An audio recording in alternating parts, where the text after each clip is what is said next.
Assalamualaikum warahmatullahi wabarakatuh.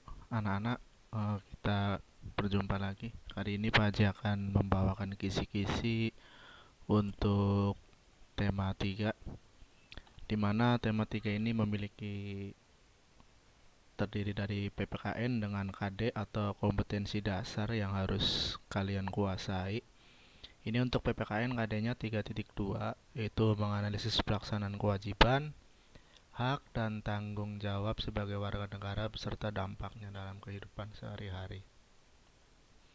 Kemudian mata pelajaran bahasa Indonesia dengan kompetensi dasar 3.2 yaitu menggali isi teks penjelasan atau eksplanasi ilmiah yang didengar dan dibaca. Kemudian ada IPA dengan KD 3.5 mengidentifikasi komponen listrik dan fungsinya serta menjelaskan cara menghasilkan, menyalurkan dan menghemat energi listrik. Kemudian ada IPS dengan kompetensi dasar 3.2 menganalisis perubahan sosial budaya dalam rangka modernisasi bangsa Indonesia. Dan yang terakhir ada SPDP memahami interval nada secara individu dan kelompok.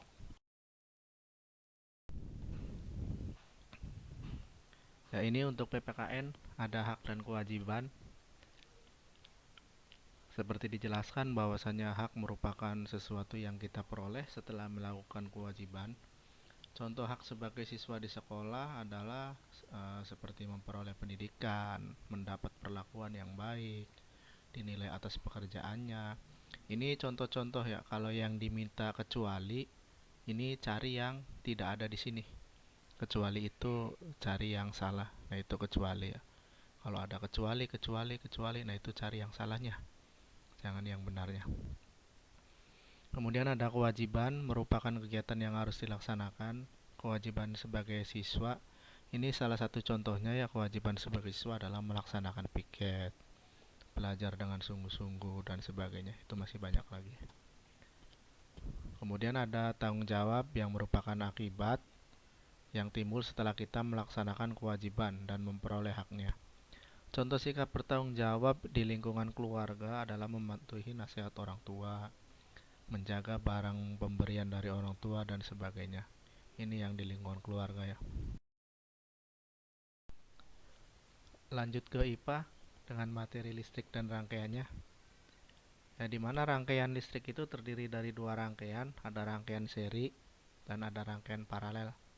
Rangkaian seri adalah rangkaian listrik yang terdiri dari hanya satu jalur yang melewati arus.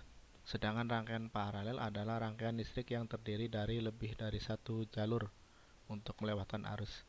Nah, ini seperti pada gambar.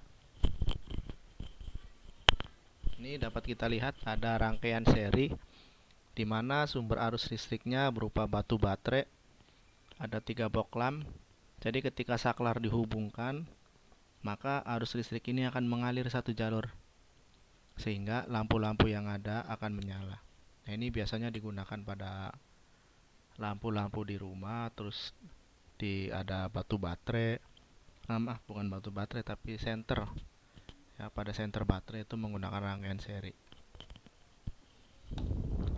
Kemudian ada rangkaian paralel. Nah, ini ada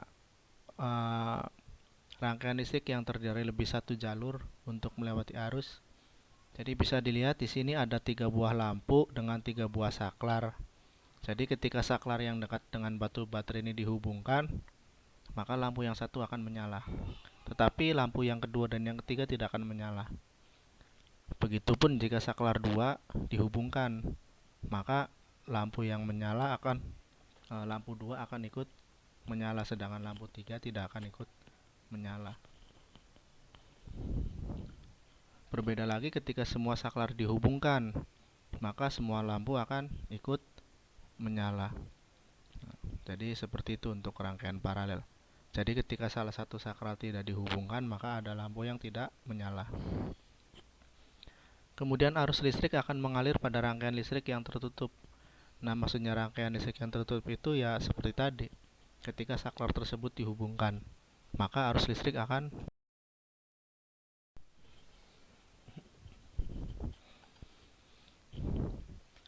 ya, salah satu manfaat energi listrik dalam kehidupan sehari-hari adalah untuk mempermudah melakukan kegiatan Salah satu alat yang menggunakan energi listrik adalah komputer. Manfaat ditemukannya komputer dalam dunia pendidikan itu sebagai menjadi sumber belajar yang banyak menyajikan informasi, kemudian sebagai proses pembelajaran bisa lebih menarik dan mempermudah mencari informasi sesuai dengan materi. Nah, ini jadi manfaat komputer ya dalam pendidikan. Kalau yang ditanya kecuali, berarti cari yang tidak ada di sini. Ya, yang bukan 1, 2, 3 ini.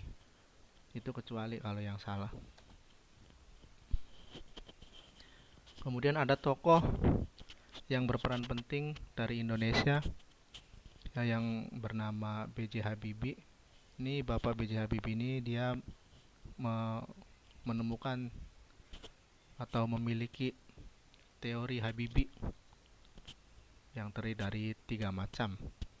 Yang pertama ada Habibie faktor, yang kedua ada Habibie method, yang ketiga ada Habibie theorem. Jadi ketika yang ditanya kecuali, maka cari yang tidak ada di sini. Dari ketiga ini cari yang tidak ada atau yang berbeda. Nah, itu jika pertanyaannya kecuali. Kemudian selain B.J. Habibie, salah satu tokoh yang berpengaruh adalah John Logie Baird sebagai penemu televisi yang sekarang bisa kita nikmati. Lanjut ke tangga nada. Di sini ada interval nada adalah jarak antara nada yang satu ke nada yang lain yang diukur tinggi rendahnya. Tangga nada adalah sebuah bentuk dari susunan nada-nada yang terpusat pada satu nada dasar. Ya, ini ada jarak nada 1, 1, setengah, 1, 1, 1, setengah. Nah, ini jarak nada. Ya, jadi setiap nada itu memiliki jarak. Kemudian di sini ada interval nadanya. C, D, E, F, G, A, B, C, C tinggi. Ini adalah jarak intervalnya. Jadi ketika ada pertanyaan jarak interval dari nada C ke D, maka dilihat di atasnya. Dari C ke D ini ada angka 1 yang di atasnya. Maka ini yang disebut jarak nada. Ketika pertanyaannya jarak nada C ke nada F berapa? Berarti nanti tinggal dilihat jarak ke CD itu di atasnya 1, kemudian DE 1 dan EF setengah. Maka jaraknya menjadi 2 setengah. Sekarang bagaimana kalau pertanyaannya jika diketahui C sama dengan Do? Nah, perhatikan di sini, dilihat di bawahnya. C sama dengan Do. Ketika di soal ditemukan, maka jarak interval dari Do ke Mi berapa? Nah, dilihat Do, Re, Mi. Dari Do ke Re itu jaraknya 1. Dari Re ke Mi itu jaraknya 1. Maka jarak dari Do ke Mi itu menjadi 2. Nah, jadi seperti itu. Ya, untuk tema 3 Pak Haji cukupkan sampai di sini. Terima kasih. Assalamualaikum warahmatullahi wabarakatuh.